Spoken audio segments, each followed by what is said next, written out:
Good morning, guys. Not overly sure what to do with myself today. I only really came to Chengdu for the pandas.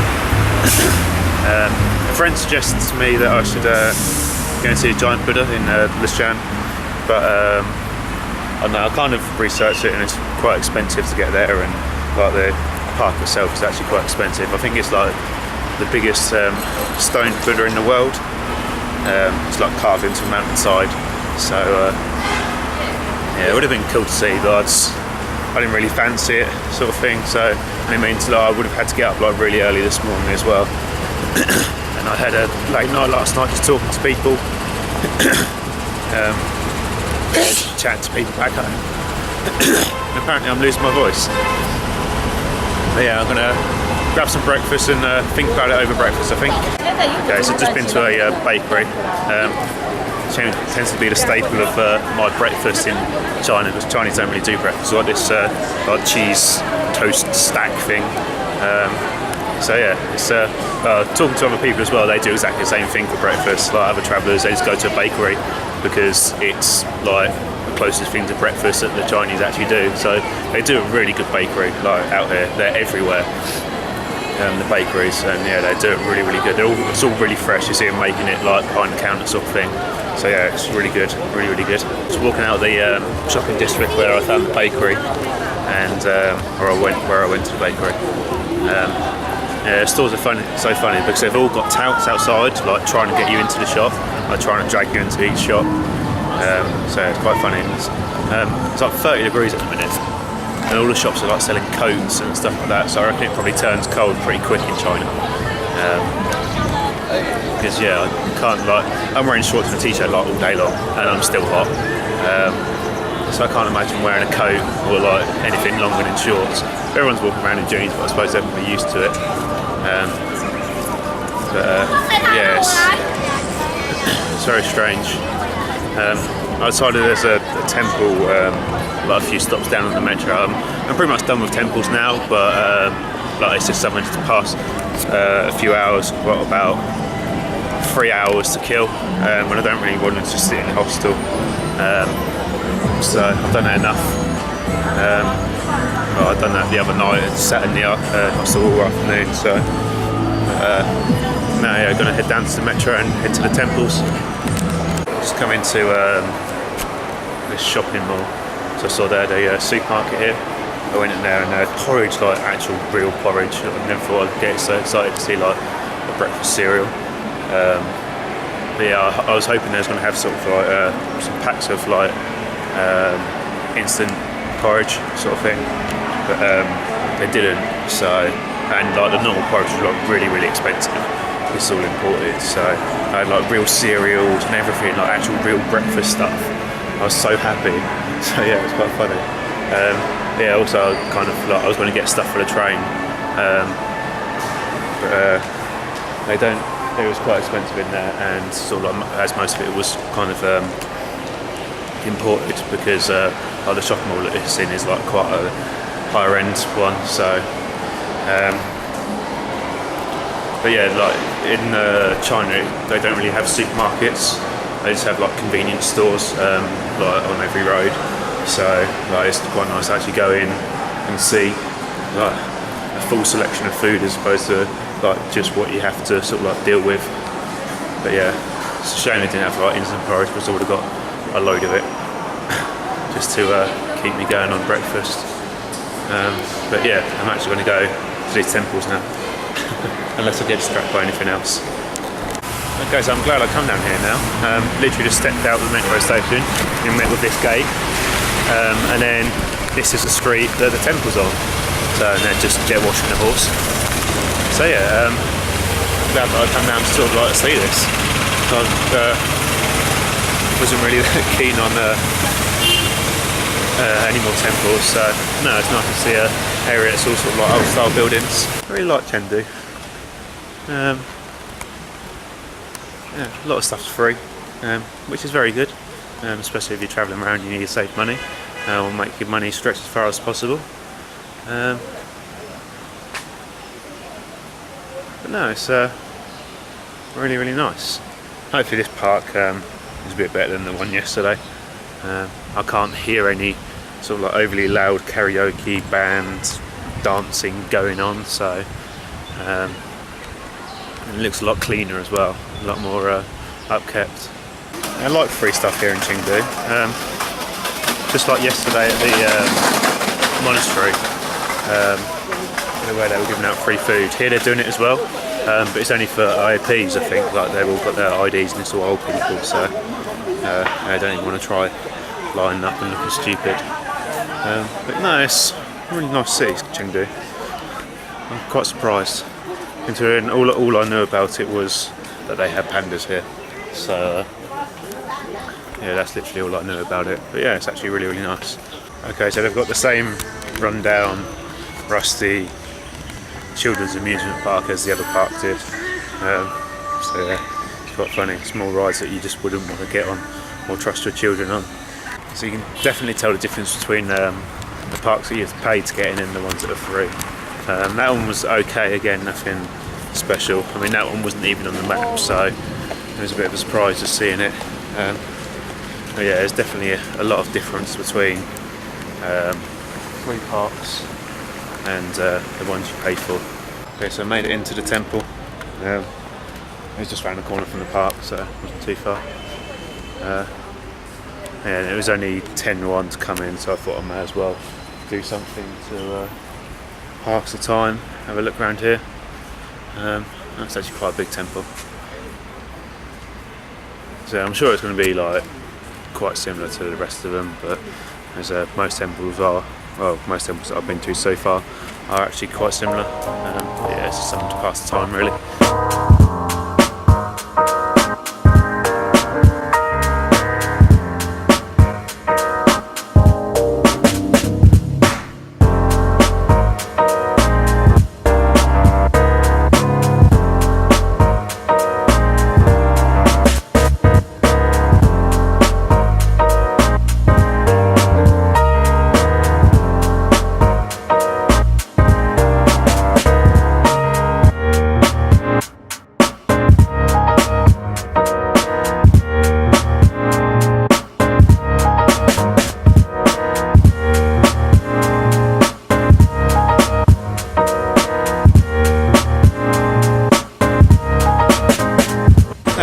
Had some really big statues in there, so it's a lot bigger than the average ones.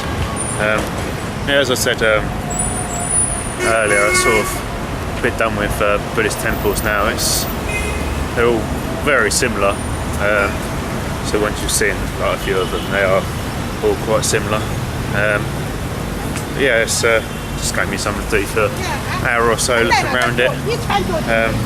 But no, I really enjoyed the monastery yesterday. Made a nice change, because although it was the temple, we had the old monastery there, all of the monks live there and stuff like that. It was actually a working monastery, as opposed to just a tourist attraction. So I'm probably going to head sort of slowly back to the hostel now. I need to get some food for the train tonight, and then yeah, I'm going to head back to the hostel,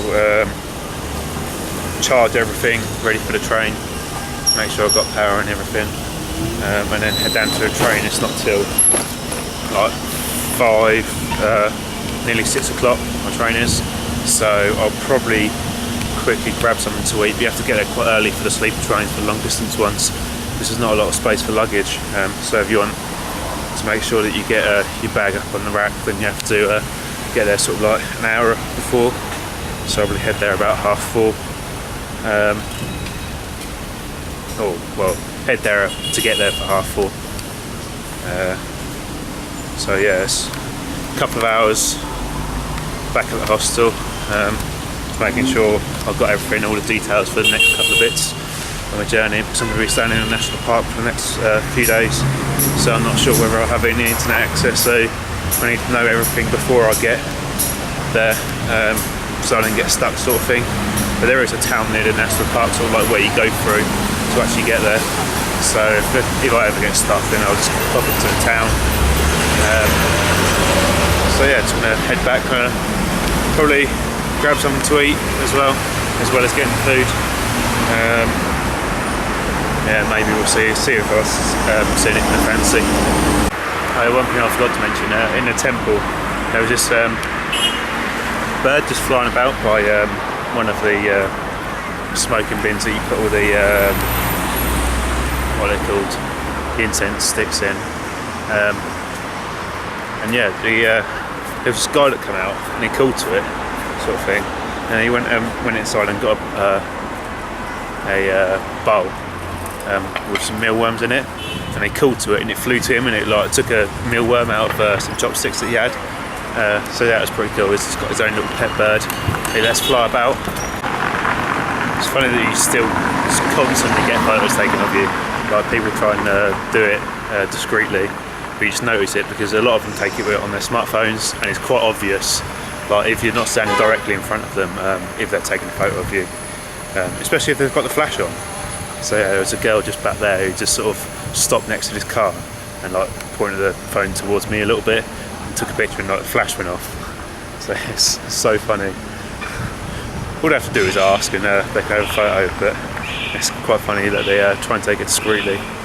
Yeah, some people do ask, which is nice, but it's a strange feeling just like people asking you to have a photo taken with you, or people just trying to take photos of you discreetly. But yeah, it's quite unusual.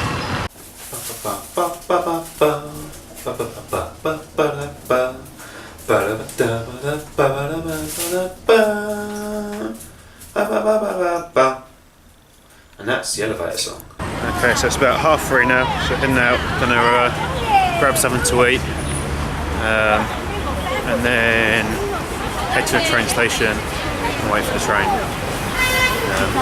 It's about half hour on the metro, I think, by the time I've walked up there and everything, so yeah, so head up there, grab something to eat. Next few days are going to be quite hard. Tonight I don't actually have a bed, like I said, in the train. I've just got a chair again, so I'm not going to sleep a lot. And then tomorrow I get to Hawaii about 7 in the morning, and then I've got another train from Hawaii to Zhangjiajie. That's about a 4-hour train ride, so I've just got a seat for that one. There's no point in me getting a bed at that time in the morning because I won't sleep. So, but yeah, and then once I get there, I've got to take a bus to the national park, and then my hostel's actually in the national park, which is about, they say it's a 4 to 5 hour hike. So I'll be carrying all of my stuff. So it's going to be a very hard morning tomorrow and afternoon to get to the hostel. So yeah, but I'm sure I'll survive. Okay, so for convenience, well I thought convenience anyway, I come down to a food court in one of the malls. It's the most backwards way of doing things ever. You have to sort of decide what you want at one of the counters, and then that counter over there, you have to buy like a prepaid card, like and top it up with money. So I just thought I was paying for the meal, which is like 36 won. But no, like I gave her 50 and she basically took it all and put it on the card. And then I had to go over to the counter, order my food, and then I had to go back to the counter where I got the card from to get the refund back off the food card. It's like so backwards, but luckily the little girl, like no one spoke English. The little girl behind the counter, she kind of like dragged me along to the food counter, to the card counter, and like handed over money, and sort of like she showed me backwards and forwards, bless her. So, but yeah, it's so long-winded. Why don't they just like take cash in the booths? It just made things so much easier. Made it onto a train. Yeah, nothing really exciting. The guy next to me seems to have disappeared. So I don't know, I think he went down to the next carriage and found like an empty booth maybe. But I went down there with his friend, so yeah, it means I've got the whole place to myself, which is quite good. So it means I'll be able to get some half decent sleep tonight, which will be very handy. Yeah, nothing really exciting, just sleeping and just reading the book, so yeah, sign up now, so good night guys. Don't forget to subscribe if you want to see more. And thanks for watching, and I'll catch you next time.